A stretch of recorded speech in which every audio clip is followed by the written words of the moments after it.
خطيره. بيستو باستا على طريقتي بدون حكي كتير. يلا ندخل بالوصفه. رح ننزل بالريحان، 4 اسنان توم، جوز او عين جمل. طبعا لازم نحط صنوبر بس ما لقينا صنوبر صدقا يعني استبدلناه بعين الجمل. رح نضرب.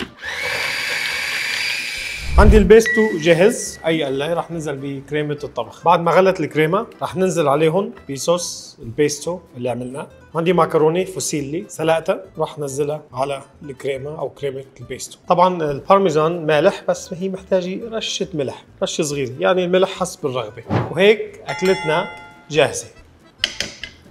رح نسكبهم بالصحن. رح احط على وشها طماطم مجففه وبعدين بحطوها بالزيت، يعني مشان تطرى، بس اسمها سان دراي توميتو، موجوده باي سوبر ماركت. ورشه بارميزان اكيد.